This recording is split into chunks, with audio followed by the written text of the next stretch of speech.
இதுதான் எறும்பு கடிக்கும் மாணவர் பலி. 13ஆம் தேதி காலையில் என்ன சொல்லப்படுது அப்படின்னா, இவர் வந்து அங்கே இருக்க கழிப்பறைக்கு சென்றதாகவும் இரவு வரைக்கும் அவர் திரும்பாததுனால அங்கிருந்த மாணவர்கள் போய் பார்க்கும்போது கழிவறையில் வந்து ரத்த வெள்ளத்தில் வந்து அவர் இறந்திருந்தாரு அப்படிங்கிறது தான் நமக்கு இங்கே வந்த ப்ரிலிமினரி இன்ஃபர்மேஷன் தகவலாக பார்க்கப்பட்டது இந்த இடத்துல. ஏன்னா இதில் இன்னொரு பெரிய சஸ்பெக்ட் என்ன அப்படின்னா, அந்த மாணவர் பட்டியலின சமூகத்தை சார்ந்த மாணவர். ஓகே, அது ஒரு பெரிய சஸ்பெக்டா அந்த இடத்துல. அது மட்டும் இல்லாம அந்த மாணவனுடைய உடல்லையும் நிறைய காயங்கள் இருந்தது அப்படின்ற மாதிரி சொல்லப்படுது. ஆமா, அது அந்த காரணங்கள்லாம் பார்க்கும்போது வேற ஏதாவது காவலர்கள் மறைக்க நினைக்கிறாங்களா, இல்ல இதுல யாரை காப்பாத்துறதுக்காக காவலர்கள் இந்த மாதிரி எறும்பு கடிச்சிருக்கோம் அப்படின்னு சொல்றாங்க அப்படின்ற மாதிரி பல கேள்விகள் இருக்கு.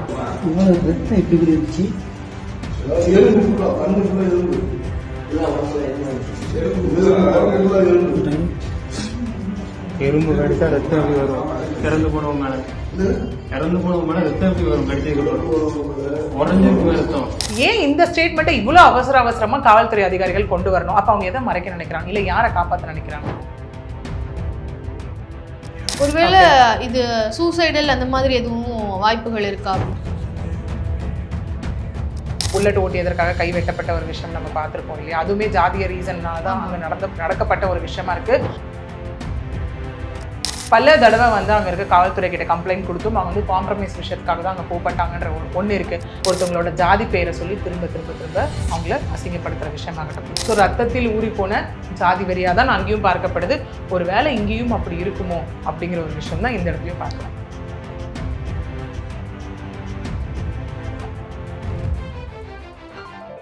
ஜாம்பவான் டிவி நேயர்களுக்கு வணக்கம். இன்று நம்மோடு இணைந்திருக்கிறார் அட்வொகேட் பிரியதர்ஷினி அவர்கள். வணக்கம். வணக்கம். பிப்ரவரி 13ஆம் தேதி நெல்லை மாவட்டத்தில் வந்து நெல்லை சேர்ந்த ஒரு மாணவர் வந்து விடுதி காலேஜினுடைய விடுதியிலேயே வந்து இறந்த நிலையில வந்து கிடந்திருக்கிறாங்க. அந்த ஒரு விஷயம் வந்து ஒரு சலசலப்பு உண்டு பண்ணி, அது மட்டும் இல்லாமல் காவலர்கள் வந்து இந்த விஷயத்துல ஏதோ மறைக்கிறாங்க. ஏன்னா அந்த பையன் வந்து இறந்து கிடக்கும் போது அந்த இடத்துல நிறைய ரத்தம் இருந்தது, அதுக்கு காரணம் எறும்பு கடிச்சிச்சு அப்படின்ற மாதிரியான ஒரு காரணம் சொல்லப்பட்டது. அதுவே வந்து எப்படி இந்த மாதிரியான ஒரு ரீசனை சொல்ல முடியும் காவலர்கள் அப்படின்னு பல கேள்விகள் எழுப்பியிருக்கு. அந்த வழக்கினுடைய பின்னணி என்ன மேம்?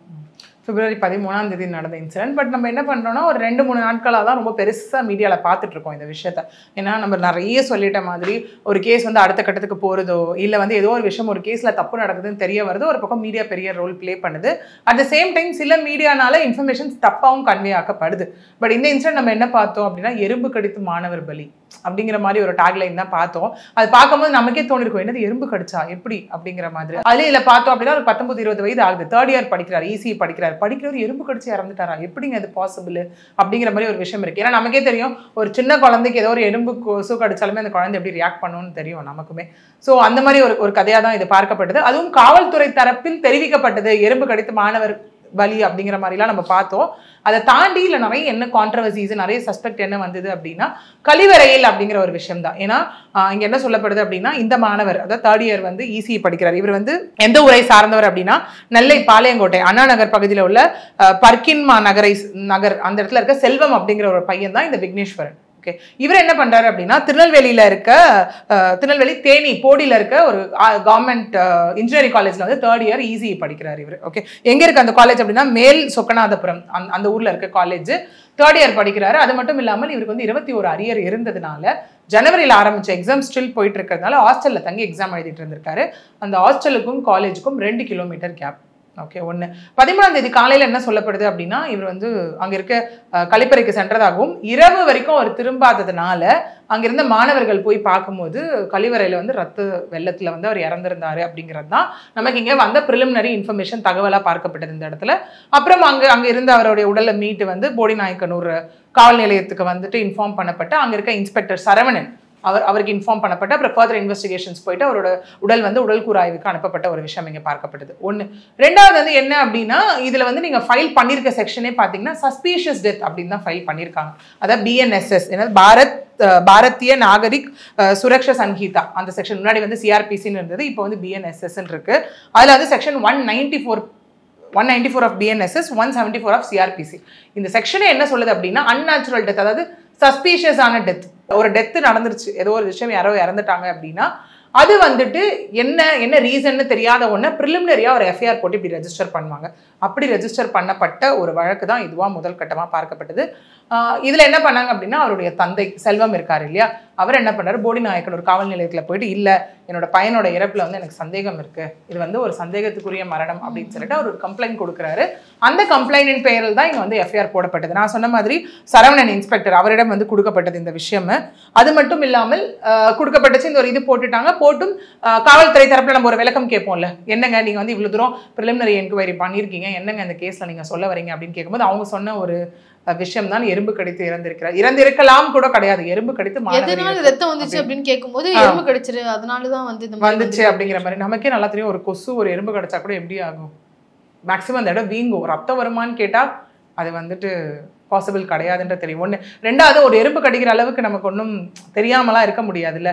இப்போ எப்படி சொல்றது, உங்களுக்கு ஒரு நாய் கடிக்குதுன்னா ஓகே அது வேற கதை, கடிச்சு ரத்தம் வருது விஷயம்னா அது வேற. ஒரு எறும்பு கடிக்குதுன்னு அதுவும் கழிவறையில போய் எறும்பு கடிக்குதுன்னும் போது நம்ம என்ன ஒரு இடத்துல உட்காந்துட்டு இருந்தா இதுல எவ்வளவு லாஜிக் மிஸ் ஆகுது பாருங்களா அந்த இடத்துல. ஏன்னா நம்ம ஒரு இடத்துல உட்காந்துருக்கோமா, உட்காந்து எறும்பு கடிச்சாலும் ஓகே ஏதோ ஒன்று தெரியல, தூங்கிட்டு இருக்கும் போது எறும்பு கடிச்சது அப்படிலாம் நம்ம சொல்லலாம். காஷியஸா இருக்கும் போதே தூக்கத்துல எறும்பு கடிச்சாலே நம்ம எழுந்திருச்சிருவோம் உண்மையை சொல்லணும். அதுவே நம்ம சப்கான்சியஸ் மைண்ட்ல தான் இருப்போம் அந்த இடத்துல. அப்படி இருக்கும்போது இது எப்படி எக்ஸெப்ட் பண்ணிப்பாங்கன்னு முதல்ல நினைச்சாங்கன்னு தெரியல, முதல்ல எப்படி இது ரீசனா சொல்லப்பட்டதுன்னு தெரியல. ஏன்னா இதுல இன்னொரு பெரிய சஸ்பெக்ட் என்ன அப்படின்னா அந்த மாணவர் பட்டியலின சமூகத்தை சார்ந்த மாணவர் இங்க. ஓகே, அது ஒரு பெரிய சஸ்பெக்டா அந்த இடத்துல. அது மட்டும் இல்லாம அந்த மாணவனுடைய உடல்லையும் நிறைய காயங்கள் இருந்தது அப்படின்ற மாதிரி சொல்லப்படுது. ஆமா, அது அந்த காரணங்கள்லாம் பார்க்கும்போது வேற ஏதாவது காவலர்கள் மறைக்க நினைக்கிறாங்களா, இல்ல இதுல யாரை காப்பாத்துறதுக்காக காவலர்கள் இந்த மாதிரி எறும்பு கடிச்சிருக்கோம் அப்படின்னு சொல்றாங்க அப்படின்ற மாதிரி பல கேள்விகள் இருக்கு. அதை எப்படி பாக்குறீங்க? ஏன்னா இந்த சஸ்பெக்ட் எல்லாம் இந்த விஷயம் சொல்லாம விட்டுருந்தாங்கன்னு வச்சுக்கோங்களேன், இந்த எறும்பு கடித்த மாணவர் இறப்புன்ற ஒரு விஷயம் சொல்லாம விட்டுருந்தா இது வந்து ஒரு சஸ்பீஷியஸ் டெத் ஃபார்ம்ல இருந்திருக்கும். யாருன்னு கண்டுபிடிங்கன்ற ஒரு ஃபார்ம்ல இருந்திருக்கும். விச் மீன்ஸ் நம்ம என்ன நினைச்சிருப்போம், காவல்துறையிடம் புகார் கொடுத்தாச்சு, காவல்துறை வந்து இதை விசாரிச்சுட்டு இருக்காங்கன்ற ஒரு பெர்ஸ்பெக்டிவ் ஒரு கான்டெக்ட்ல நம்ம போயிருப்போம் கண்ணோட்டத்துல. பட் இங்க என்ன ஆச்சு அப்படின்னா ஏன் இந்த ஸ்டேட்மெண்ட்டை இவ்வளவு அவசரமா காவல்துறை அதிகாரிகள் கொண்டு வரணும்? அப்ப அவங்க எதை மறைக்க நினைக்கிறாங்க, இல்ல யாரை காப்பாற்ற நினைக்கிறாங்க அப்படிங்கிற ஒரு விஷயம் இங்க நமக்கு வருது இல்லையா. ஒண்ணு. ரெண்டாவது, எனக்கும் இங்க இருக்க ஒரு பெரிய கேள்வி என்ன அப்படின்னா, நமக்கு நல்லா தெரியும் திரும்ப நம்ம அன்ஆன்சர்ட் இஷ்யூல பெருசா அதுல இருந்து பேச ஆரம்பிச்ச விஷயம் சிசிடிவி.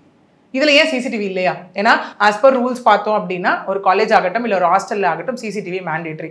இப்ப சில பேர் எங்கேயும் கேள்வி கேட்பாங்க, எங்க அது வந்து வாஷ்ரூமுங்க, கழிவறை கிட்ட என்னங்க அப்படின்னும் போது, கழிவறையா இருந்தாலும் இத்தனை அடி தாண்டி அங்க மேண்டேட்டரி சிசிடிவி இருக்கணும்ன்றதுதான் விஷயம். ஓகே, ஒருவேளை அந்த மாணவர் போனது கண்டிப்பா அந்த சிசிடிவில பதிவா இருக்கும். அதே மாதிரி அந்த கழிப்பறைக்குள்ள யாராவது அப்படி போயிருந்தாங்க இந்த விஷயத்துக்காக நம்ம நினைக்கிற மாதிரி சஸ்பெக்டா இருக்கும் பட்சத்தில் யாராலையாவது அந்த மாணவனுக்கு இந்த கெதி ஏற்பட்டிருந்தா அப்படின்னா அவங்க வானத்துல இருந்து குதிச்சிருக்க மாட்டாங்கல்ல, கண்டிப்பா அந்த வழியா நடந்து தானே போயிருக்கணும். அப்ப அது எல்லாமே சிசிடிவில ரெக்கார்ட் ஆயிருக்கும்ல இந்த இடத்துல. நமக்கு ஏன் வந்து அதையே வந்து ஆய்வுக்கு உட்படுத்தல? முதல்ல ஒரு இன்சிடென்ட் ஒரு இடத்துல நடக்குதுனாலே ஃபர்ஸ்ட் பண்ணக்கூடிய விஷயம் என்ன அப்படின்னா ஃபாரன்சிக் எக்ஸ்பர்ட்ஸ் உள்ள வருவாங்க. ஐ மீன் கைரேகை நிபுணர்கள், எக்ஸ்பர்ட்ஸ் ஓப்பன் ஆகி அந்த விஷயம் எல்லாமே உள்ள வர வைக்கப்படும். பேஸ் நம்ம எல்லாருக்குமே ஒரு லேமேனுக்கு கூட தெரிஞ்ச விஷயம் இதுதானே. அடுத்தது அவங்க எடுக்கக்கூடியது சிசிடிவியா தான் இருக்கும். அதை பத்தி ஏன் இங்க பேசவே மாட்டேங்கிறாங்க, ஏன் பேசவே இல்லை அப்படிங்கிறது தான் எங்க பெரிய விஷயம். ஒண்ணு. ரெண்டாவது, நம்ம இந்த ஆர்ஜி கேர் கொல்கட்டா விஷயத்துல என்ன கேள்வி நம்ம கேட்டோம் அப்படின்னா, அந்த பயிற்சி மருத்துவர் வந்து இரவு அவங்களோட பணி முடிச்சுட்டு இரவு 2 மணி போல அவங்க லைப்ரரி போனாங்கன்னு சொல்லப்படுது. காலைல 10 மணிக்கு தான் அங்க வந்து அவங்க சடலமா இருந்தாங்க, ப்ரூட்டல் ரேப் அண்ட் மர்டர்னே கண்டுபிடிச்சாங்கன்னு ஒன்று சொல்லியிருந்தாங்க. ஒரு லைப்ரரி 24/7 இருக்கிற லைப்ரரி காலைல 10 மணி வரைக்குமா யாருமே போகாம இருந்திருப்பாங்க? அதே தான் இங்கேயும் நமக்கு கேட்க தோணுது. ரிலேட் பண்ணோன்னா பாருங்களேன், அதுவும் ஒரு கழிவறை ஒன்று. ரெண்டாவது, நமக்கே தெரியும் ஹாஸ்டல் எல்லாம் மேக்ஸிமம் பார்த்தீங்கன்னா ஒரு ரூமுக்கு ஒரு கழிவறை இருக்கிறதே ரொம்ப கஷ்டம். அதுவும் பிரைவேட் காலேஜ்லேயே நான் சொல்கிறேன். அது இது கவர்மெண்ட் காலேஜ், கண்டிப்பாக ரூமுக்குள்ளே இருக்க வாய்ப்பு கிடையாது. எங்கேயோ ஒரு காமன் ரெஸ்ட் ரூம் தான் இருக்கும். அதுவும் ஒரு ஃப்ளோருக்கு ஒரு 5 to 10 இருந்தாலே ரொம்ப பெரிய விஷயம்.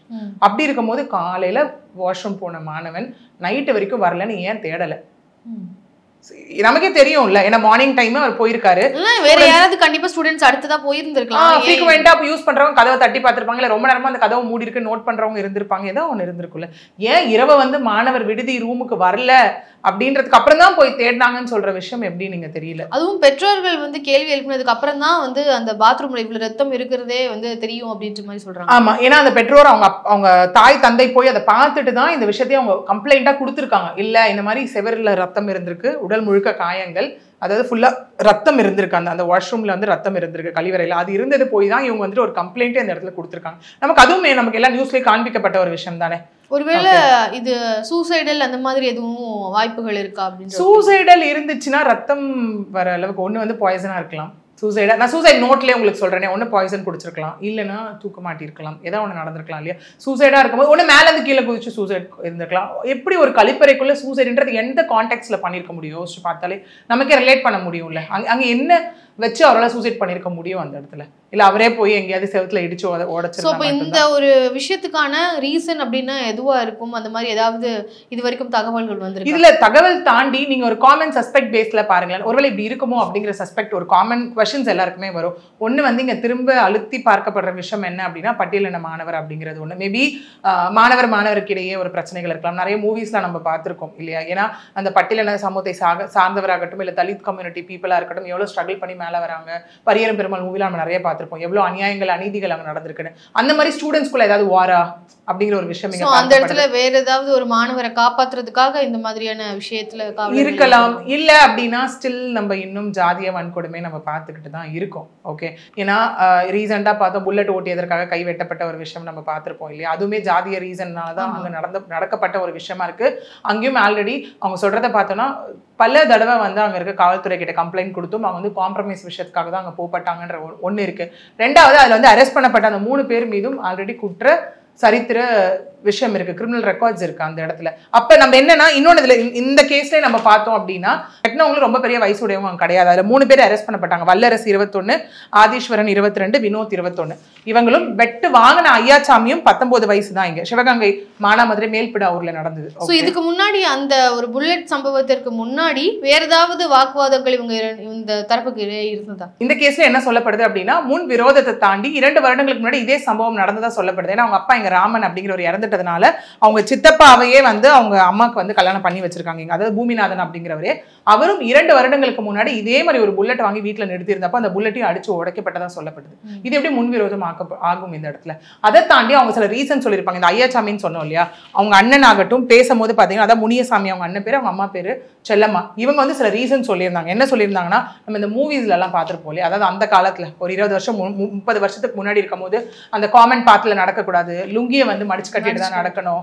அது இல்லாம என்னன்னா வீட்டுக்கு யாராவது உறவினர்கள் வந்தாலே அந்த உறவினர்களை மிரட்டி அனுப்புறது, அங்க இருக்க டீ ஷாப்ல ஃபுட்டு போய் வாங்கக்கூடாது, இந்த மாதிரி விஷயங்கள். இதை தாண்டி என்னன்னா செப்பல் போட்டு நடக்கக்கூடாது, ஊர் விட்டு ஊர் ஒதுக்கி வைக்கிற கான்செப்ட்ஸ். ஓகே, இன்னும் அவங்க அம்மா அங்கிருந்து வெளியே போனாலே கத்தியை வச்சுட்டு சுத்திட்டு இருக்க விஷயமாகட்டும், அந்த வீட்டுக்கு வேலி போட்டு மறிச்ச விஷயமாகட்டும். அதை தாண்டி அவங்க இன்னொன்னும் என்ன சொல்லியிருந்தாங்கன்னா எங்க வீட்டுல இருக்க ஆடு மாடு கூட விட்டு வைக்கலங்க, நைட் ஆனா தூக்கிட்டு போய் அதை கொலை பண்றது, அந்த மாதிரி விஷயங்கள் எல்லாமே அவங்க சொல்லியிருந்தாங்க. ஏன்னா பாதிக்கப்பட்டவங்க இதெல்லாம் எப்படி முன்விரோதத்துல வரும் ஒண்ணு. ரெண்டாவது பாத்தீங்கன்னா போலீஸ் இதுல முன்விரோதம்னு சொல்றாங்க இல்லையா, ஆனா இவங்க போட்டிருக்க செக்ஷன்ஸ் எல்லாம் இதுல பாத்தீங்கன்னா ரொம்ப கிளியர் கட்டா சொல்லுது. என்ன போட்டிருக்காங்க அப்படின்னா ஒரு 4-5 செக்ஷன் போட்டிருக்காங்க. இதுல 296 clause 1 of BNS போட்டிருக்காங்க. அது என்ன அப்படின்னா பொது வெளியில வந்து ஒருத்தவங்களை அசிங்கமா பேசுறது, துன்புறுத்துறதுக்கான விஷயங்கள் அங்க போட்டிருக்காங்க. இதுக்கு ஃபைன் வந்து 3 மாசம் 1000 ரூபாய். இது ரெண்டாவது வந்து செக்ஷன் 126 clause 2 of BNS. இது என்னன்னா wrongful restraint அப்படின்னு நம்ம சொல்லுவோம். ஒருத்தவங்களை ஒரு இடத்துல வச்சு அடைச்சு அதை விட்டு முன்னேற விடாம பண்றது. இங்க அவங்க அம்மா சொல்லியிருந்தாங்க இல்லையா, எங்களை வீட்டை விட்டு வெளியே போகாத அளவுக்கு வேலையெல்லாம் அமைச்சிருக்காங்க. அப்போ அதுக்கான செக்ஷனாக தானே இது பார்க்கப்படுது. அடுத்த செக்ஷன் வந்து செக்ஷன் 118 clause 1 of BNS. இது என்னன்னா டேஞ்சரஸ் வெப்பனை வச்சுட்டு ஒரு விஷயத்த பண்றது. அந்த பையனோட கைகள் வந்து துண்டாக்கப்பட்டிருக்கு இந்த இடத்துல. இது வந்து முன்விரோதம் காரணமான என்ன ஆகும் உங்களுக்கு வந்துட்டு, இல்ல பேச்சுவார்த்தை முத்தி போய் சண்டைன்னு ஒரு விஷயமே வச்சுக்கோங்களா, அப்போ அவங்க பேசிட்டு தானே இருந்திருக்கணும், கையிலையும் அறுவாலோட அந்த இடத்துல வரணும். விச் மீன்ஸ் ஃபுல் ப்ரிப்பேர்டாக தானே அங்கே வந்திருக்காங்க.